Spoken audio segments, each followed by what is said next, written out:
Welcome to People to People. This is groundbreaking, an estimated 139,000 homeless people living in Chicago.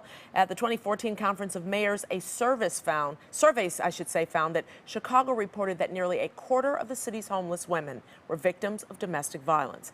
And since 1985, Deborah's Place has been working to break the cycle of homelessness for women through support services and housing programs. So let's talk about Deborah's Place. Joining us today, Audrey Thomas from Deborah's Place and Pam Boyd, resident and a member of the board of directors for Deborah's Place. Thank you both for coming in. Thank you. You've been with Deborah's Place for 29 years? I have. I started as a volunteer and then did direct service for a number of years and then just took on more and more management tasks and then became the CEO in 2004. Okay. How have things changed since the beginning? And not only at Deborah's Place, but just as far as homelessness is concerned here in the city. Well, I think at Deborah's Place, we started 30 years ago as an emergency overnight shelter that was started by a group of women that saw a need, and they just put some mats down on the floor in a church on the near north side and went from there. And what's really changed for us over the years is we no longer do just emergency shelter because we found that that was really just a Band-Aid. It wasn't really addressing the problem of how you really break the cycle of homelessness. Right. So what's changed is that we are now the largest provider of supportive housing and services exclusively for single women and accompanied women in the city of Chicago. So we provide supportive housing, interim housing, and then we wrap services around women once they're in our housing to really help them recover from the experience of homelessness and the trauma, because homelessness is really a trauma, which Pam speaks really eloquently to, and help them move on from the experience. You say accompanied, meaning with kids. Right, right. Some of our women that we serve do have children, but their children aren't in their care, and then many of the women we serve don't have children. I can imagine it has grown since day one. It has, it has. We started out that first night with like 5 women. We now serve over 300 women a year, and we've served over 4,000 women in the last 30 years. Wow. And we're really focused not so much on quantity. We're not interested in serving 1,000 women a year. We're really focused on the quality of the services, because we want to make sure that when women come into our housing and into our programs, it's their very last experience of homelessness. So we really believe what we do helps women break the cycle and really move on. So yeah. And Pam, she said you can talk about this. You definitely can, because you were homeless at one time, right? Yes, I went through it's a very traumatic experience, and you lose your housing, but you lose so much more than just housing. You lose your self-esteem. You respect, you're embarrassed, people look at you really strange, and you lose so much more than just housing. You lose a lot. How did they help you? How did things turn around for you? How did you get back that self-esteem? I have to give it all to Deborah's Place, the staff. It's not, they of course provide the housing, but they have supportive services, and they provide services if you want to go back to school, if they have computer classes, humanities classes.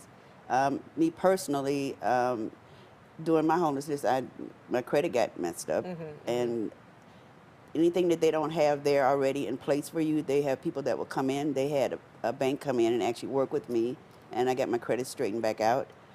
Taking a budgeting class there. Of course, everybody pretty much knows how to budget, but it's more to budgeting. No, everybody doesn't know how to budget. Well, I mean, to the extent of saving or whatever, but the class is very extensive, and they have a Capital One bank comes out. Yeah. So it turned your life around pretty much. Definitely. So much so that you stuck with them. Yeah. I am you now, really believe in them. I'm not just tend to actually advocate for homelessness, period. I mean, that's my passion. And I think I owe that all to Deborah's Place also. Yeah, Audrey talks about breaking that cycle. How do we break that cycle? I mean, we obviously haven't broken the cycle, because there are still a lot of people out there who are homeless, right? Well, we really believe that homelessness, the real answer, the number one answer to homelessness is affordable housing. And that what we're really interested in is helping women find affordable housing, creating affordable housing, both within Deborah's Place, but also the city at large. And then helping women to find stable income, and then the resources like Pam was talking about to really begin to rebuild their self-esteem and rebuild those components of their lives and the support so they really can move on. And I bet it helps folks who come in there that you can tell them, I was once where you were, and look at me now, right? Definitely. I mean, I worked all my life. I never thought I would end up homeless, but I did.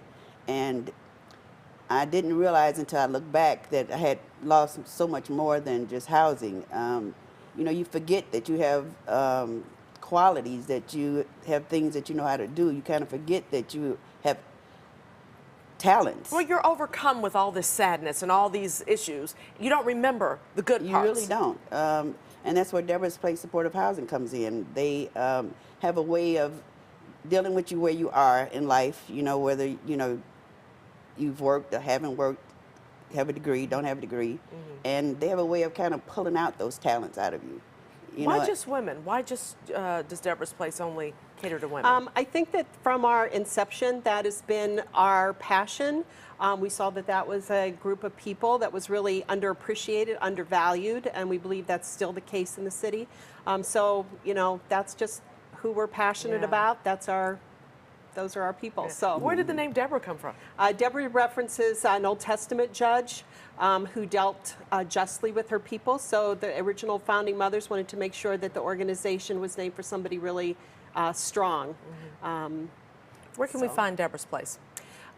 So we are at 3 different sites. Our largest site is in East Garfield Park. And then we have 2 other locations. And then you can always find a lot of information about us on our website, www.deborahsplace.org. A really great website that we're just relaunching with a lot of good information about all our programs and services. And the good thing, you've got a big fundraiser coming up. Tell me about that it's our quickly. 30th anniversary, and we're really focused on looking ahead. We're doing some rebranding, so we're going to be, we're very excited about that, but it's going to be at the Harold Washington Library on June 12th from 7 to 11.